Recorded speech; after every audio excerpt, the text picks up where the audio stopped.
Ministerios Evangelísticos Visión de Fe te da la bienvenida a su programa Consejo, Verdades Bíblicas, con el pastor licenciado Luis Alberto Palacios. Un programa de bendición para tu vida espiritual. Quiero que me acompañen, amados hermanos, al Salmo 25, por favor. Salmo 25, versículo 14. Es la cita que vamos a utilizar esta mañana. Salmo 25, 14.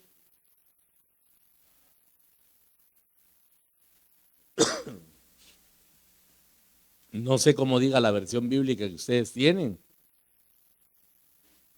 Dice en la que yo poseo acá: el secreto de Jehová es para los que le temen, y a ellos hará conocer su alianza. El secreto de Jehová, pero hay una versión que me gusta que dice la comunión íntima. No sé quién tiene esa versión. La comunión íntima, así dice, ¿verdad? La comunión íntima de Jehová es con los que le temen, y a ellos dará a conocer su alianza. Esa palabra es una palabra legal, es un pacto, hermanos. Dios le va a dar a conocer su pacto a los que tienen comunión íntima con Él. Entonces esta mañana yo quiero que hablemos de claves para poder tener esa comunión íntima con el Señor, y que nos sea dado a conocer su propósito, que nos sea revelado su pacto, para que entonces podamos nosotros, hermanos, recibir la plenitud de las bendiciones que Dios ha dispuesto para nosotros. Yo creo que una de las situaciones que el enemigo ha propiciado es que el pueblo muchas veces recibe una mediana bendición o una bendición a medias. Y Dios quiere que nosotros seamos bendecidos plenamente, de una forma total. Hermano, en la mente y en el corazón de Dios, las bendiciones que Él ha dispuesto para nosotros son abundantes, son sobreabundantes. Dios ha preparado cosas extraordinarias, pero no es para todos, hermano. Es para los que tienen comunión íntima con Él. Entonces hablemos un poquito de esto. La Biblia nos habla de tener comunión íntima con Dios, la cual es alcanzada con aquellos que son considerados justos, que han alcanzado una etapa de justicia, o un nivel, quizás es la palabra más exacta, han alcanzado un nivel de justicia, y por eso es de que Dios tiene comunión íntima con ellos. ¿Quiénes son justos? O amigos también, amigos de Dios, que es una palabra que es análoga. Y para comenzar podemos decir que son aquellos que hacen la voluntad del Dios Todopoderoso. Hemos estado insistiendo mucho, hermano, en diferentes pasajes bíblicos, en diferentes porciones escriturales. Hemos estado tratando de entender que nosotros somos llamados a ejecutar la voluntad de Dios.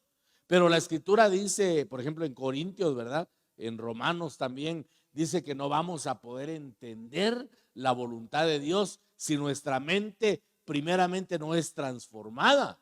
Si la mente tiene que entrar a ese proceso de cambio, porque la palabra transformación significa un cambio, una alteración de la naturaleza, y nosotros tenemos que entender que Dios nos va a meter a ese proceso, o quizá ya nos metió, primeramente Dios, ¿verdad? Ya la mano del Señor nos está trabajando para cambiar nuestra forma de pensar, porque Dios quiere que en este tiempo final, en esta recta última, hermanos, que la iglesia va a correr sobre la tierra, la voluntad de Dios va a ser revelada a los justos, para que traigamos contentamiento al corazón de Dios, y que de esa manera vayamos preparando el escenario en el que el Cristo de la gloria va a aparecer en las nubes para levantar a su iglesia en el glorioso arrebatamiento que estamos esperando todos, ¿verdad? Que nos saquen de este sistema, que nos saquen de este mundo que ya se ha vuelto intolerable para el pueblo del Señor, hermano. Le decía a unos hermanitos ayer que el mundo ya se volvió inhóspito para la iglesia. A mí el mundo ya no me gusta. Yo no sé si a usted le gusta el mundo, si está enamorado todavía del mundo. A mí ya no me gusta el mundo. Y cuando hablo del mundo, no me refiero a los paisajes naturales, ¿verdad? Me refiero a la corriente, hermano, que mueve al mundo hoy. una corriente de pensamiento, una corriente de acción, de actitudes, hermano, que ya es totalmente contraria a lo que nosotros como hijos de Dios pensamos y sentimos. Entonces Dios va a empezar a revelar su voluntad a los justos, aquellos que humillan su alma. Y cuando hablo de justos, hermano, me viene a la mente que el apóstol Pedro menciona que Lot era un varón justo.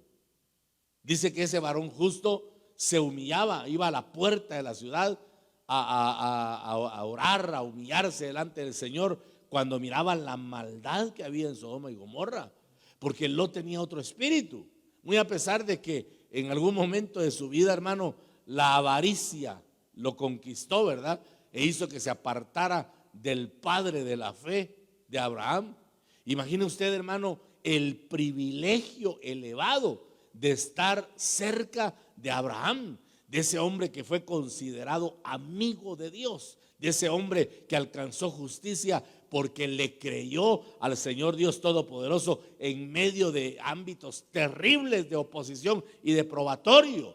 Y Lot, movido por la avaricia, se separa de su tío se separa de su tío Abraham y comienza una etapa de decadencia.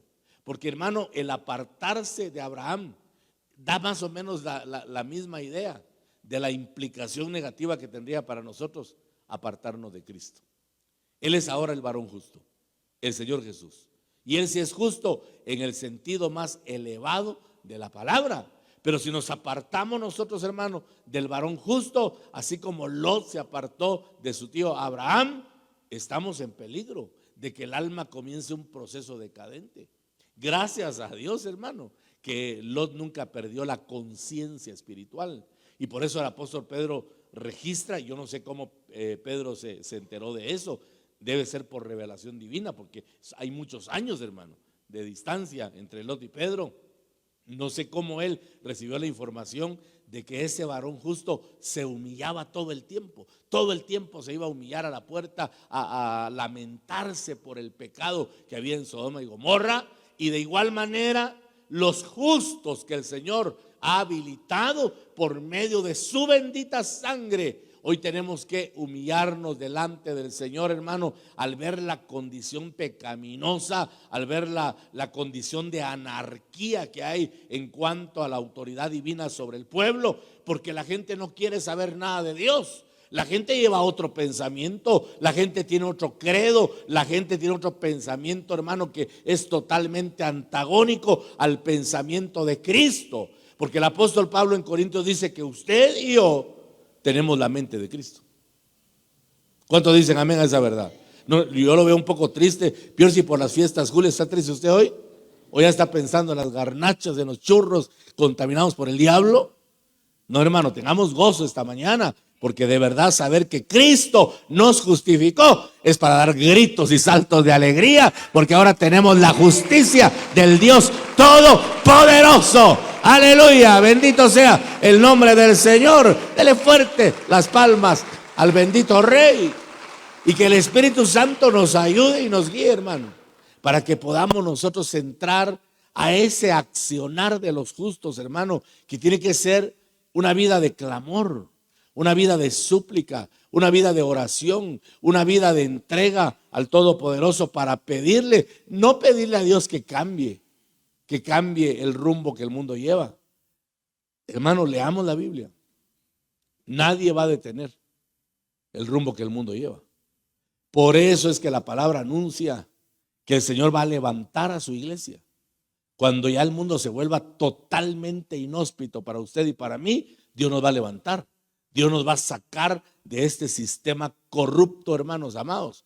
Y uso esa palabra porque Romanos 8:26 habla que el mundo se ha corrompido, que la corrupción empezó a aparecer y es necesario que se manifiesten los hijos del Señor en gloria para que esta creación que está gimiendo a una también sea transformada y sea renovada. Eso ya implica que nosotros tenemos que orar porque el Señor perfeccione su obra en la iglesia. Usted no pida que el mundo cambie, hermano.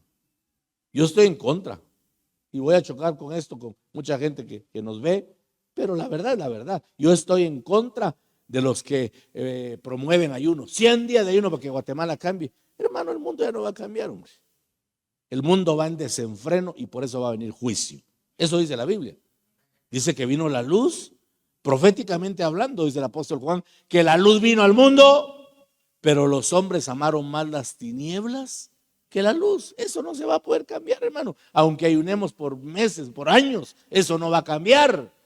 Hay que pedirle a Dios que avive su obra en medio de los tiempos, que haga florecer su obra, que mantenga al remanente. Ese sí es un buen motivo para que usted y yo clamemos, que el remanente de fieles permanezca, porque he estado enseñando que el anticristo se va a manifestar cuando comience la apostasía, palabra compuesta, apostasia, que significa echarse hacia atrás en la fe. Muchos van a retroceder, hermano. Muchos van a vender los principios. Muchos van a cambiar los principios escriturales por prebendas, hermano, económicas. Así como el profano de Esaú vendió su primogenitura por un plato de lentejas. Muchos van a preferir las glorias de este mundo que va a la destrucción, que va al juicio, y van a cambiar lo eterno, van a cambiar lo puro, van a cambiar lo santo por lo que no tiene valor. Entonces nosotros tenemos que estar clamando por todo el cuerpo de Cristo, diciéndole: Señor, aviva tu obra, envía tu espíritu, y que el pueblo se levante poderosamente para caminar en pos de ti y no en pos de este mundo. Que la corriente mundanal sea desechada, sea expulsada, hermano, y que la iglesia se mantenga pura y santa. Ahora sí, dele fuerte esas palmas al bendito Rey, que avancemos en el propósito del Señor. Pero no se puede lograr eso si no tenemos comunión íntima. Entonces hay aspectos, hermano, que el Señor muestra en su palabra para que podamos nosotros ser agradables. ¿Cuántos deseamos ser agradables delante del Señor? Y que de alguna manera haga clic en nuestro espíritu las palabras del Señor que escuchó el día que fue bautizado en el río Jordán, que el cielo se abrió y la voz del Padre dijo: este es mi Hijo amado, en quien tengo ¿qué? El que me agrada, ¿verdad? Complacencia es traer agrado. Complacencia es traer contentamiento. Que podamos oír en el Espíritu esa voz, que nos diga: este es mi Hijo que me tiene contento. Parafraseándolo, ¿verdad? ¿Qué hay que hacer? Número 1, en la prueba. Porque mire, hermano, para perfeccionarnos necesariamente tenemos que pasar pruebas. Cuando usted clama y dice: Señor, hazme perfecto, usted está diciendo: Señor, envíame prueba. Porque solo por medio del probatorio nosotros vamos a ser completos, dice la palabra, sin que nos falte nada. Solo a través del probatorio es que nosotros vamos a alcanzar el nivel que Dios quiere que alcancemos. Pero tenemos que aprender a glorificar a Dios en medio de las luchas y en medio de las pruebas, para que luego, posteriormente al probatorio, seamos ascendidos por Dios al nivel que Dios espera. Lea conmigo, por favor, Génesis 22:1. Génesis 22:1.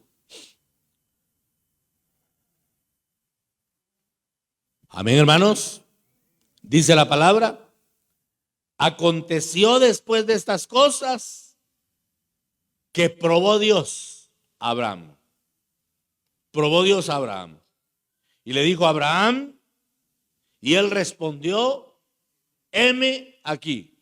Ese heme aquí significa aquí estoy. Pero fíjese que lleva una connotación. Ese heme aquí en el hebreo lleva la connotación, o sea, lleva algo especial a interpretación, ¿verdad? Porque cuando le dice a Abraham, heme aquí, lo que está realmente diciéndole es: aquí estoy para que hagas conmigo lo que quieras hacer. Aquí estoy para que hagas conmigo lo que tú quieras hacer. Esa es la connotación especial que hay en el lenguaje original. Entonces dice: aconteció después de estas cosas que probó. Dios probó a Abraham, hermano. Y le dijo a Abraham, y él le respondió: aquí estoy para que hagas conmigo lo que tú quieras. Mire qué nivel es, hermano, de madurez. Pero lo que yo quiero que notes es que Dios probó a Abraham. Pero debemos saber que el probatorio no es para cualquiera. Hermanos, lo que se prueba es porque tiene calidad. El oro es probado. La basura, la chatarra, nadie la prueba. A nadie le interesa probarla, ¿verdad? Pero el oro sí es probado para ver qué calidad posee, porque es un objeto de valor. Entonces viene Dios y prueba a Abraham, porque ese hombre, hermano, se constituyó en el ícono de la fe. Se constituyó en el ícono de la bendición, porque Dios le dijo a Abraham: en ti, en tu simiente, en tu descendencia, van a ser benditas todas las familias de la tierra. ¡Ja! ¡Qué llamado es, hermano! Ese es un llamado de verdad glorioso, porque a través de ese hombre todas las familias de la tierra iban a recibir la bendición. Y fíjese que me llama poderosamente la atención que Dios, cuando envía una bendición, Él no piensa solamente en individuos. Y no digo solamente porque también piensa en ellos, pero Dios más piensa en colectividades.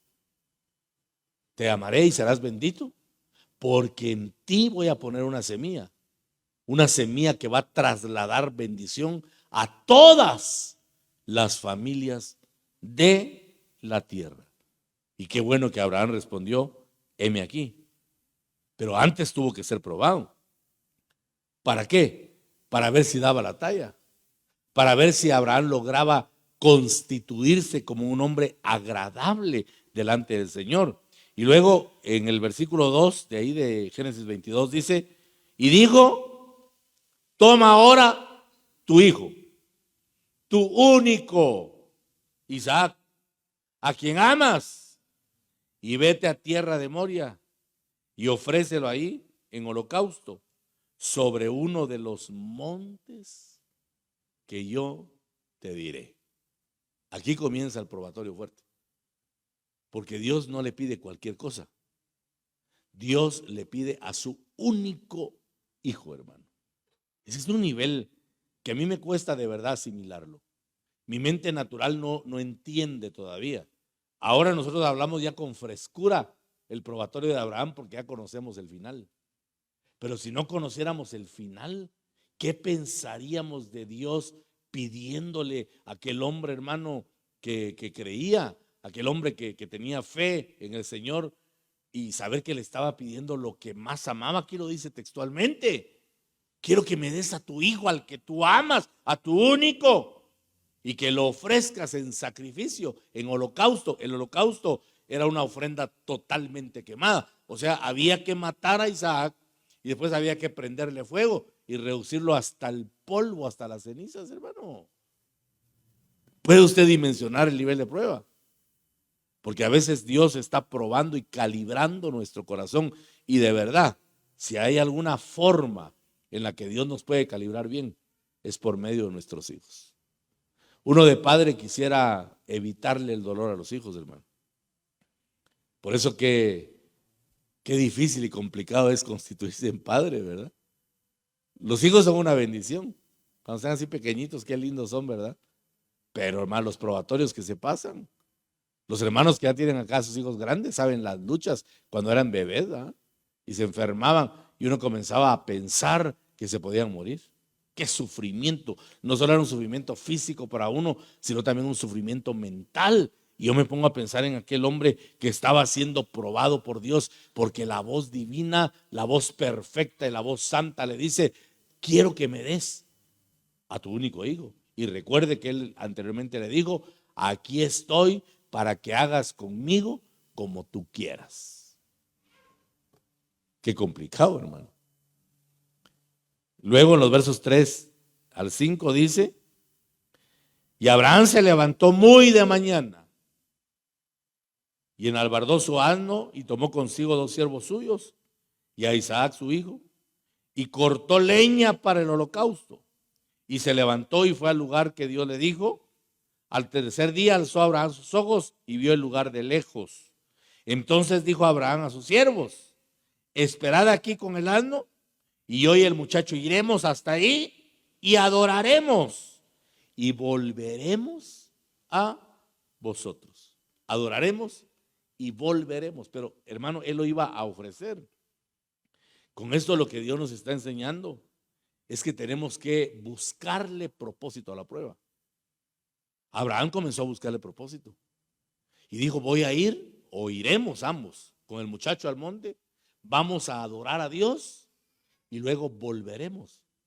Porque mire, yo creo que Abraham muy adentro de su alma o de su espíritu, él no quería entregar a su hijo, pero fue movido en obediencia, pensando, y yo, hermano, estoy casi seguro que Abraham iba caminando en obediencia a Dios. Se levantó temprano, hermano, madrugó para ir a matar a su hijo. Qué tremendo, ¿verdad? Porque iba dispuesto, iba determinado. ¿Por qué? Porque él había dicho, heme aquí, haz conmigo como tú quieras, lo que tú me digas que haga, eso voy a hacer. Y le digo, bueno, pues quiero que me sacrifiques a tu hijo y que lo presentes en holocausto. Ok, se levantó muy de mañana y empezó a caminar 3 días de camino. Y el muchacho llevaba cuestas, dice la leña, la llevaba en la espalda, porque era un muchacho fuerte. Y Abraham iba en obediencia, pero pensando, algo va a hacer el Señor. Algo va a hacer el Señor. Yo sé que Dios no me va a permitir este dolor. Yo voy en obediencia, pero sé que algo tiene preparado Dios, porque la fe de Abraham era tan impresionante que sabía que en cualquier momento podía cambiar Dios las circunstancias.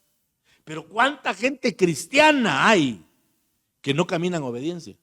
Porque le teme a lo que Dios está pidiendo, porque tiene miedo a lo que Dios le habla, porque no sabe cómo Dios le va a respaldar. Perdón, hermano, que diga esto, pero como mi vida es la que mejor conozco, ¿verdad? Ahora si alguien tiene un testimonio me lo cuenta y si usted me lo permite, un día yo lo comparto del púlpito con libertad. Pero el día que Dios a mí me habló y me mandó a hacer la obra aquí no había nada. No había nada.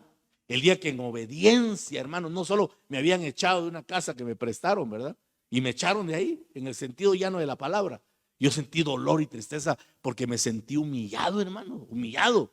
Y recuerdo que salí de esa casa, iba en la calle, iba derramando lágrimas. Dije, Señor, ¿por qué paso yo por esto? Dios mío, ¿por qué me vienen a mí estas cosas? Cuando audiblemente, yo escuché la voz de Dios que me dijo, tranquilo porque tú no vas solo. Yo voy contigo. Y eso no lo voy a olvidar nunca, hermano. Yo voy contigo. ¿Y sabe a dónde me envió el Señor? Aquí a Sacureu Central. Mi esposa todavía me dijo, ¿pero con qué vamos a pagar la casa aquí? Le dije, no sé, Dios hará algo. Dios hará algo. Vamos a buscar la casa. Y bueno, aquí la encontramos, ¿verdad? Y nos venimos en obediencia. Pero al igual que Abraham, yo sabía que Dios iba a hacer algo. Que Dios iba a hacer algo, hermano. Y casualmente esa noche, ya cuando estábamos viviendo acá, preguntándole a Dios, Señor, ¿qué va a hacer de mí? ¿Qué va a hacer de mi familia?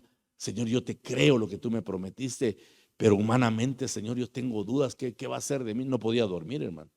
Llegué a las 3 de la madrugada y estaba orando, cuando Dios me llevó a la palabra, a Génesis 12. Dios dijo a Abraham, vete de tu tierra, de tu parentela y todo lo que usted ha leído ahí en Génesis 12. Entonces comencé a sentir paz. Y Dios me dijo, bendeciré a los que te bendigan y al que te maldiga lo maldeciré. Entonces empecé a sentir que Dios estaba hablando a mi corazón, que el que me dijo, no vas solo, yo voy contigo, estaba a mi lado. Es el tiempo en el que le comento, ya le he contado el testimonio, que yo estaba clamando y sentí que me tocaron así, mi hombro, me dieron 3 palmadas. Yo pensé que era mi esposa que estaba ahí conmigo, tal vez orando, se levantó, dije, para orar conmigo. No había nadie, era Dios. Bueno, al día siguiente, ya con más confianza, ¿verdad? Ya comencé yo a predicar, hermano. Al principio le predicaba solo a mi esposa y a mis hijos y a algunos hermanitos, 3 miembros que habían conmigo. Pero esa noche vino una hermana a visitarnos a la iglesia que la usaba Dios en profecía. Y cuando comenzó a profetizar me dijo, siervo mío, dice el Espíritu, he aquí que tu llamado es igual al llamado de mi siervo Abraham. Hermano, ahí sentí que Dios amarró a todos los cabos, ¿verdad? Ya no tuve duda, ya no tuve temor, ya no le pregunté a Dios qué voy a hacer para vivir. Le dije, Señor, estamos en tus manos y haz con nosotros como tú quieras hacer.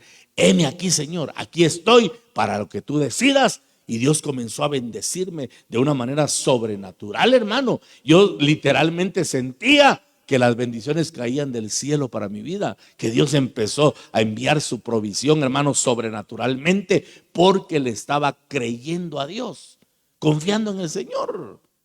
Recuerdo que después de eso encontré a un hermano que era compañero de fórmula en el liderazgo y me dice, hermano, ¿y cómo le está yendo? Pues ahí estoy, hermano, predicando la palabra, pero míreme, ya en confianza. Me dijo, ¿cuántos miembros hay? Ya somos como 5, hermano, y perdone, recogen ofrendas. Sí, hermano, 8 quetzales. 8 quetzales. Y con eso vive usted, hermano. Pues sí, le dije, ay no, dijo, yo sí jamás me iría así. Bueno, cada quien tiene su llamado y su fe, ¿verdad? Yo le creí a Dios.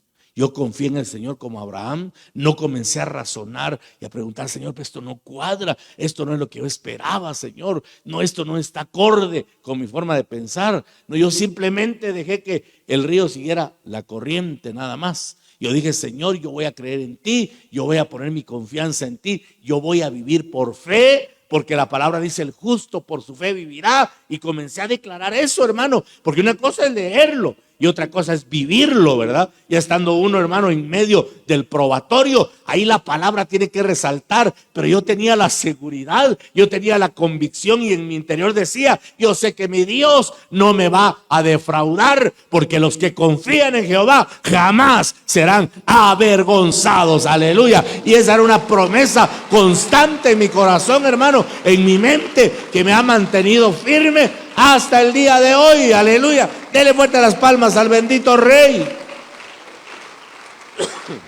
Pero no vaya a pensar usted que cuando yo venía acá no tenía dudas, que no tenía temor. Tenía temor humanamente hablando, pero al igual que Abraham sabía, en mi interior había otra voz que me decía, algo va a hacer Dios, algo va a hacer Dios, algo va a hacer Dios. Y cómo no, Dios lo hizo. Porque el Señor quiere que le encontremos propósito a la prueba. Entonces yo dije, por algo me echaron de esta casa. Porque si yo no me hubiera visto en ese aprieto, tal vez nunca me hubiera atrevido a comenzar la obra, hermano. Esa es la verdad. Hubiera sentido temor, pánico. Pero como ya no tenía otra alternativa, dije, bueno, ahora es el momento. Yo le empecé a encontrar sentido a la prueba y traté de encauzarla en el propósito y en la voluntad de Dios. Ahora lea conmigo Génesis 22, 16 en adelante. Y dijo, por mí mismo he jurado, dice Jehová, que por cuanto has hecho esto y no me has rehusado tu hijo, tu único hijo, de cierto te bendeciré y multiplicaré tu descendencia como las estrellas del cielo y como la arena que está a la orilla del mar, y tu descendencia poseerá las puertas de sus enemigos. En tu simiente serán benditas todas las naciones de la tierra. Oiga, por cuanto obedeciste a mi voz. ¿Qué le dijo Dios que hiciera con Isaac, hermano? ¿Para eso usted me está entendiendo? Sí, sacrificarlo. Y ahora oiga lo que dice el verso 16. Por mí mismo he jurado, dice Jehová, que por cuanto has hecho esto, por cuanto has hecho esto, porque el pasaje deja en oscuro, ¿verdad? Da la impresión que no le hizo daño a Isaac. Pero entonces, ¿por qué Abraham descendió solo? Y dice que Isaac bajó hasta el tercer día. Hebreos dice en presente continuo. Y así como Abraham ofrecía a Isaac, dice, presente continuo. O sea, él lo estaba haciendo. Y aquí el verso 16 dice, por cuanto has hecho esto y no me has rehusado a tu hijo, a tu único hijo, te bendeciré y te multiplicaré. Y le da todas las promesas, ¿verdad? Por cuanto obedeciste a mi voz. Entonces, hermano, ¿qué implica obediencia? Implica acción. Por cuanto has hecho. Porque muchos han pensado, pero nunca han hecho. Muchos tienen buenas intenciones, pero no hacen. Y Dios quiere que hagas, que actúes, hermano, que le creas a Dios, que tengas la seguridad de que Dios va a hacer algo sobrenatural. Mire, hermano, qué bonito es cuando uno, con el respeto que mi Señor merece, pero cuando uno pone a prueba a Dios, hermano. Él mismo dice en Malaquías, probadme en esto. Él da permiso para que lo pongamos a prueba. Y a veces hay que probar a Dios para ver la clase de Dios. Como dice el apóstol Juan, mirad qué clase de amor nos ha dado el Padre. Porque es un Dios, hermano, que tiene un nivel y que tiene una categoría impresionante, pero tenemos que probarlo para conocer cómo actúa el Señor. Por eso es que Abraham fue llamado el padre de la fe, porque conoció a un Dios que nunca le falló, hermano. Y Abraham caminó, hizo, actuó, pero su obediencia le hacía también pensar y sentir que Dios no lo iba a defraudar, que Dios no lo iba a dejar en el camino, que Dios se iba a proveer cordero, que Dios iba a hacer algo para sustituir finalmente a su hijo. Y sabía, porque eso lo dice Hebreos, en el contexto lo dice, sabía Abraham que Dios era poderoso para devolverle por medio de resurrección a los muertos. Eso dice la Biblia. Mire qué nivel de fe. Abraham le encontró propósito a su prueba. Y la palabra clave es hizo. Hizo. Hay que hacer. Cuando venga el probatorio no te detengas. Pero hermano, qué astuto es el diablo, y que el Señor lo reprenda. Porque cuando alguien está en probatorio, lo que el diablo nos insta a hacer es que dejemos de actuar para Dios. ¿Por qué? Porque ya no puedo, ya estoy en probatorio, ya no tiene sentido, ya no voy a hacer nada. Nosotros debemos seguir siempre haciendo, no detenernos. Aunque tengamos, hermano, las cargas de probatorio en la espalda, ¿verdad? Aunque sintamos el peso opresivo del probatorio, no nos detengamos, sigamos haciendo la obra del Señor. Al fin y al cabo, no es con nuestra justicia. Al fin y al cabo, no es por nuestro propio mérito, es por la obediencia como la que tuvo Abraham, que hacemos las cosas que Dios nos ha pedido que hagamos, aunque no seamos los más indicados para hacerlo. Mire Job, en el capítulo 3, versos 2 y 3, dice Job, y exclamó Job y dijo: perezca el día en que yo nací y la noche en que se dijo varón es concebido. ¿Por qué dijo eso Job? Porque no supo ponerle nombre o propósito a su prueba, sino que tuvo que padecer y llegar hasta el capítulo 42. Ya le comenté la vez pasada que con mi hijo estudiamos la cronología y nos asustamos de los años, hermano. Yo pensé que el probatorio de Job había sido de 15 días. Hermano, fueron años, porque él no le encontró sentido. Demoró mucho en encontrarle sentido. Y por eso tuvo que llegar hasta el capítulo 42 para que Dios le restituyera. Después dice en el verso 5, 42:5, de oídas te había oído, mas ahora mis ojos te ven. Y luego en el capítulo 42 y versículo 10, y quitó Jehová la aflicción de Job cuando él hubo orado por sus amigos, y aumentó al doble todas las cosas que habían sido de Job. O sea que el gozo finalmente regresó a Job cuando vio cuál era la voluntad de Dios para su vida, cuando comprendió que todo era para probar su fidelidad. Eso es encontrarle sentido al probatorio. Ahora, Lucas 22:42, que habla, hermano, del momento más agónico de nuestro Señor Jesucristo, que pasó en el huerto del Getsemaní, donde él tuvo que rendir su alma perfecta. El alma del Señor no era imperfecta como la nuestra, pero tuvo que rendir su alma perfecta. Lucas 22:42 dice: Padre, si quieres pasa de mí esta copa, pero no se haga mi voluntad sino la tuya. Con Jesús tenemos el más grande ejemplo de obediencia y de propósito en el probatorio. Él entregó su voluntad al Padre porque sabía que debía estar en el plan divino de Dios. Así como nosotros hoy debemos de entender que lo que nos pasa está en el propósito. Y por eso, mis amados hermanos, escúcheme esto. ¿Se escucha bien, hermanos? Nunca juzgue a alguien cuando tropiece. Por favor, nunca, porque usted no entiende lo que Dios está haciendo. Ay, pastor, pero si cayó en pecado. Sí, pero la Biblia dice que el que cae, para su Señor cae. Pero es que no razona, hermano, hombre. Hay que respetar lo que Dios está haciendo. Lo que un buen cristiano haría, lo que un varón o una mujer de Dios haría es clamar por el que ha tropezado y ha caído, para que vuelva en sí. O en tal caso clamar y decirle, Padre, por favor, revélale pronto al hermano o a la hermana lo que tú le quieres mostrar, el porqué de ese tropiezo. Fíjese que yo he aprendido que a veces Dios nos permite tropezar para que no nos vayamos a justificar. ¿Cómo le explico esto? A mí me cuesta usar palabras sencillas. O sea, pues, para que usted y yo no nos creamos la mamá de Tarzán. Ahí sí me entiende, ¿verdad? Entonces nos hace tropezar para que dice, mira quién sos vos. Mira quién sos vos. Y ahora te voy a mostrar quién soy yo. Cuando Él nos levanta, ¿verdad? Porque entonces entendemos que cuando estamos de pie, no es porque seamos muy buenos, sino porque Él es bueno y porque para siempre es su misericordia. ¡Aleluya! Bendito sea el nombre del Señor. Ahí entramos a otra dimensión, hermano. Démosle gloria al Todopoderoso, por favor, esta mañana. Aleluya. El Señor, hermano, tuvo que entregar su voluntad y reconocía que lo que estaba pasando, o sea, el proceso de la cruz, vergüenza, ignominia, flagelación, pero estaba en el plan divino, hermano. Y por eso Jesús dijo que se haga tu voluntad, porque en tu plan está, Señor.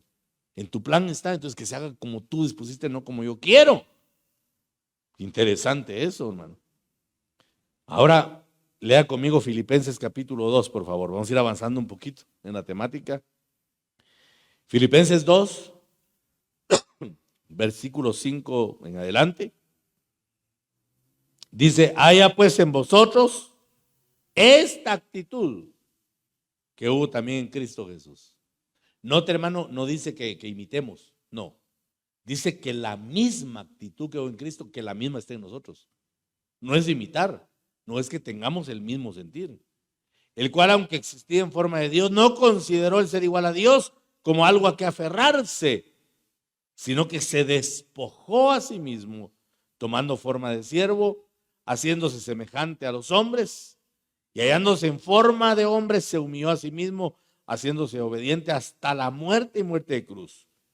Por lo cual Dios también le exaltó hasta lo sumo y le confirió el nombre que es sobre todo nombre.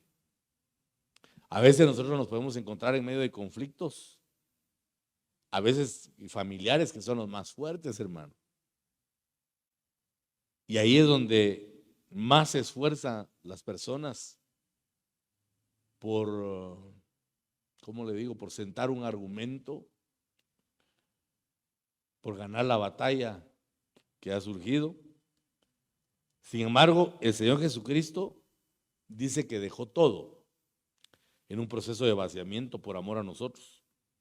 Entregó su vida por nosotros y eso nos da un ejemplo de lo que nosotros debemos hacer hoy por hoy, hermano. En medio de los conflictos, empezando por la cabeza de casa, ¿verdad? Del hogar.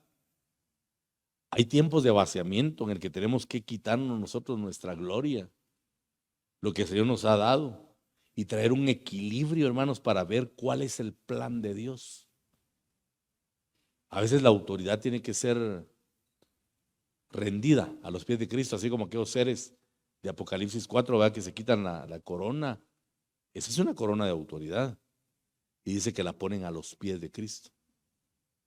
Hay tiempos en los que tenemos nosotros que someter nuestra autoridad y preguntarle a Dios en medio de los conflictos familiares, que son los más fuertes, los que más mella dejan en el corazón, y preguntarle, Señor, ¿qué quieres que yo haga? ¿Cuál es tu voluntad? Pero hay que vaciarse, porque a veces uno pretende resolver todo. Yo he llevado chascos en la vida cuando no he tomado en cuenta a Dios, porque sinceramente a veces a uno se le va la pila y uno se cree el superhombre que todo lo puede, y he actuado humanamente y he quedado mal, hermano, muy mal parado, porque no he rendido mi autoridad a los pies de Cristo para preguntarle, Señor, ¿qué quieres tú hacer o qué quieres tú que yo haga? Para que entonces tomemos el sendero correcto, hermanos. Por eso hay momentos en nuestra vida en los que uno siente que ha pasado por etapa de fatalidad, por etapa de pérdida, de menoscabo. Y es porque nosotros, hermanos, hemos tratado de pelear la batalla con nuestros argumentos, con nuestro pensamiento, con nuestra idiosincrasia, con nuestras propias fuerzas, y resultamos al final solo lastimando a la gente y no solucionamos el problema. Entonces debemos aprender a perder para ganar. Debemos aprender a vaciarnos. Por eso me llama la atención que el Señor se despojó de todo. Y lo que Él tenía no se compara con lo nuestro. Él dejó su gloria, Él dejó muchas cosas, hermano, valiosísimas, pero dice que se despojó, se vació y se humilló y vino un descenso de humillación. Y ahora viene la palabra bendita y dice, haya pues en vosotros, en usted y en mí, esta misma actitud. O sea que tenemos que hacer lo mismo. Tenemos que aprender a vaciarnos. Tenemos que aprender a humillarnos, hermano, a caer sobre nuestras rodillas y a reconocer que muchas veces la respuesta y la solución a nuestros conflictos está solamente en Dios. ¿Cuántos creen eso? Porque si peleamos, hermano, nos vamos a frustrar. Mire, yo en los 23 años que tengo en ministerio he visto a gente frustrada porque han peleado con sus propias fuerzas. Y casi es como que le restregaban a uno en la cara. Todo me ha salido mal. Sí, porque todo lo has hecho tú. No has permitido que Dios actúe. No le hemos dado la oportunidad a Dios. No le hemos dado el tiempo para que Él haga su obra. Pero si nos vaciamos y ponemos todo en las manos del Señor y decimos como Jesús, que se haga tu voluntad, Padre, y no la mía, en ese vaciamiento vamos a encontrar la exaltación de Dios. Porque el que se humilla y el que se exalta, hasta el fútbol nos enseña eso. Mira el partido de Guatemala con Guadalupe, ¿verdad? Por estar humillando a nuestra gente, le remontaron y le ganaron. Pues miraba la cara de los orgullosos, al que se exalta, Dios lo humilla. Ojalá que nuestro equipo siga siendo humilde, y por cierto hoy, ¿verdad? Bueno, pero dejemos de hablar de fútbol. Necesitamos confiar en Dios, hermanos, en todo momento y saber el por qué venimos a la tierra. Les mencioné el día viernes, dice la escritura que antes subía un vapor que irrigaba la hierba verde, ¿verdad? Y dice que ese vapor subía porque no había hombre que labrara la tierra. Pero en el hebreo la palabra literal dice porque no había hombre para servir. Porque no había hombre para servir. Entonces cuando Dios creó al hombre, lo creó para servir. Amén. Y tenemos que entender nosotros, hermano, que en nuestra confianza en Dios debemos servirle. Porque confiar en Dios, hermano, nos tiene que impulsar al servicio, porque el servicio es pura gratitud. Por cuanto hemos recibido un reino inconmovible, dice, por gratitud sirvamos a Dios. O sea que el servicio es mi gratitud al Señor, porque confío en Él, porque sé que lo que Él hace es perfecto, y tenemos que ocuparnos entonces de las cosas del Señor, de la oración, de la palabra, del ayuno, de todo lo que tiene que ver con la obra. Dice Filipenses 4:6. Filipenses 4:6. Por nada estéis afanosos, antes bien, en todo, mediante oración y súplica, con acción de gracias, sean dadas a conocer vuestras peticiones delante de Dios. Oiga lo que nos aconseja: por nada estéis afanosos, antes bien en todo, mediante oración y súplica, con acción de gracias, sean dadas a conocer vuestras peticiones delante de Dios. Quiere decir que cuando llega a nuestra vida algo que nos esté afanando, tenemos que llevarlo delante de Dios, hermanos. Ponerlo en oración, para que en súplica y en entrega al Padre Celestial y en acciones de gracias comencemos a quitar el afán y a saber esperar el tiempo de Dios para lo que Él ha dispuesto para nosotros, porque la Biblia dice categóricamente que los planes que Dios tiene para ti y para mí son planes de bien y no de mal. Diga conmigo, los planes de Dios son de bien y no de mal. Son de bendición y no de maldición. Eso es bien fácil decirlo, ¿ah? Pero ¿qué tal cuando estamos en la prueba? ¿Ah? Cuando nos quitaron el empleo, cuando pasamos por enfermedad, cuando tenemos a un hijo grave, ¿entendemos ahí que los planes son de bien y no de mal? Y eso se aprende en la comunión privada con Dios, hermano. Eso se aprende en la intimidad. Amén. En la intimidad. De nada sirve la solidaridad humana, bueno, o tal vez sí sirve de mucho, tal vez digo mal. No, la solidaridad sirve, pero no alcanza para revelar el propósito de Dios. En momento de prueba, lo mejor que podemos hacer es tender la mano al que está necesitado. Amén. Así tiene que ser. Mostrar lealtad, hermano. Que Dios bendiga a los hermanos que en tiempos de probatorio han estado siempre presentes, ¿verdad? En el proceso que yo pasé, hubo personas que siempre estuvieron ahí. Toda la iglesia estuvo en cierta forma, pero hubo gente que sí se desbordó en bienes, hermano, ¿verdad? En penurias. Hermano Yuvini bajó de peso, no sé cuántas libras bajó por las carreras de tener que hacer los pagos. Hermano Luis Fernando, hermana Mimita, que fueron un apoyo también muy especial en ese probatorio. Porque, hermano, no todos se enfocan la prueba de la misma manera. Muchos del pueblo para ese tiempo ya no diezmaban. Y se lo digo porque después llegaron. Hermano, pastor, que traemos los diezmos, que de plano dirían, el pastor se va a morir. Pero ¿y la obra, pues? ¿Y los gastos de la obra? Pero mire la forma en la que la gente piensa. No, si el pastor no se recupera, ya no mandemos nada. Es una forma incorrecta de pensar.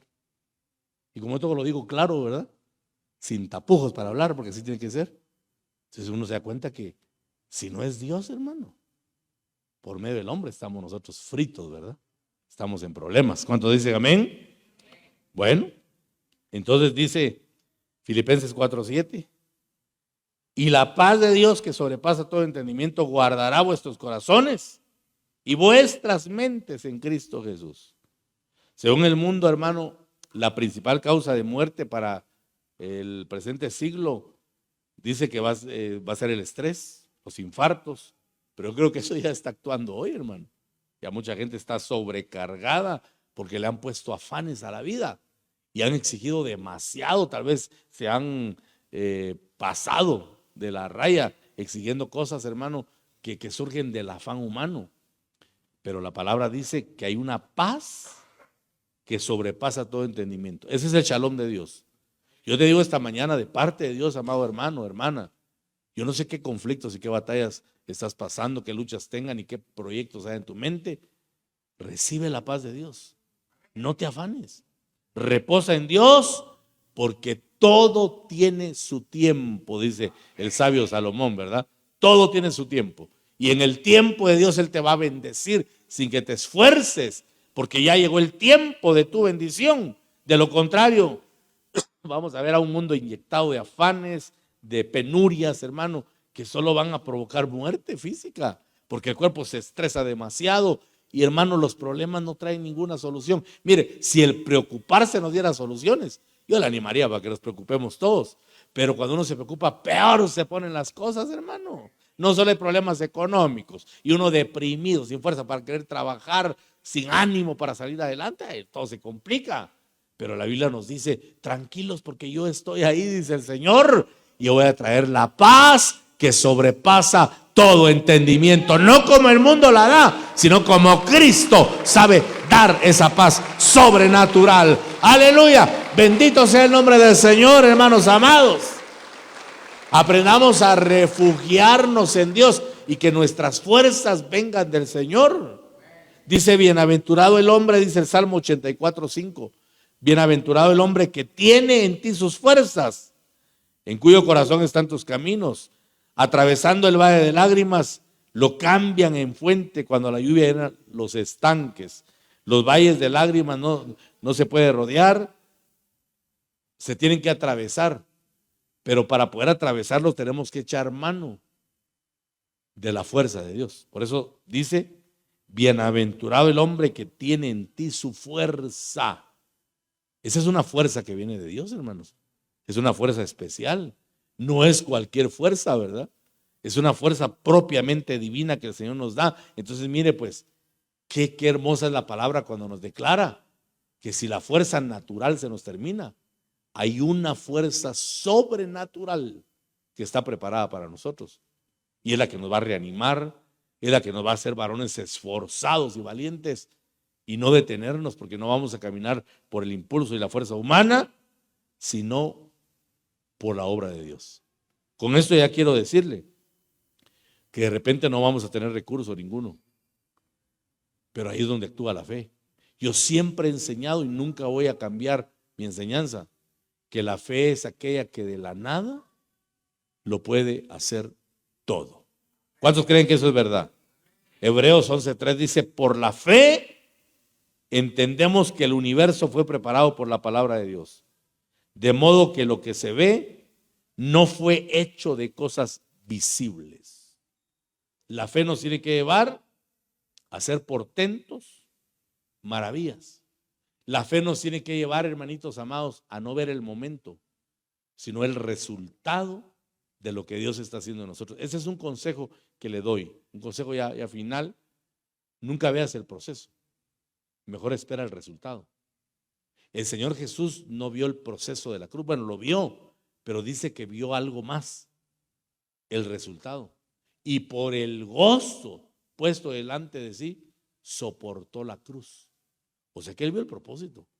Pero a veces nos quedamos dando vueltas en el proceso y el proceso nos puede desanimar. ¿Qué tal si Jesús, en lugar de ver las almas salvas, las almas redimidas, hubiera empezado a ver el martirio? Bueno, no sé qué hubiera pasado porque no podemos juzgar la mente de Dios, pero dice la palabra que Él vio el resultado. Él enfocó su mirada en las almas que iban a ser redimidas y por eso nos dice el profeta, soportó la cruz por el propósito de su aflicción. Amén. Vino a cumplir lo que estaba escrito acerca de Él y entonces comenzó a declarar bendición. Y mire, hermano, David fue usado proféticamente en el Salmo 23, que es el salmo que para mí es una corona de todos los salmos, ¿verdad? Dice David, aderezas mesa delante de mí en presencia de mis angustiadores. Unge mi cabeza con aceite, mi copa está rebosando. Ciertamente el bien y la misericordia me seguirán todos los días de mi vida y en la casa de Jehová moraré por largos días. Entonces, mire, pues, algún día vamos a ver el resultado del llamado que Dios nos ha hecho. De momento estamos cruzando el valle de sombra de muerte, porque esa es la tierra, hermano. Es complicado, es difícil, pero cuando el Señor traiga su galardón, vamos a ver la mesa preparada por el Señor, vamos a ser ungidos, nuestra copa va a estar rebosando de alegría, el bien y la misericordia nos van a seguir y finalmente vamos a estar morando en su casa, donde vamos a estar pastoreados por nuestro Señor Jesucristo. Por eso es que no nos va a hacer falta nada. Dice que ahí Él va a enjugar toda lágrima de los ojos, ya no va a haber sufrimiento, no va a haber tristeza, no va a haber dolor, porque vamos a estar bajo el cuidado del Dios justo. Amén, hermanos. Entonces, mire, yo le digo esto para que usted se anime en ver lo eterno y por eso yo insisto y lucho, hermano, porque prediquemos lo eterno, que nos enamoremos de lo eterno, porque si no predicamos lo eterno, las pruebas difíciles que van a venir al mundo nos pueden cambiar la mentalidad, nos pueden quitar nuestro credo y podemos resultar apartándonos del Dios vivo. Que Dios tenga misericordia entonces de nosotros, que nos ayude el Señor y que podamos tomar estas claves, hermano, que hemos citado en la palabra para entrar a la comunión íntima de Jehová. Porque de esa manera Él nos va a revelar su propósito, su pacto, su alianza, aquello que Él ha dispuesto para entregarnos a nosotros por toda una eternidad. Dele fuerte las palmas al Señor, si usted lo cree, aleluya.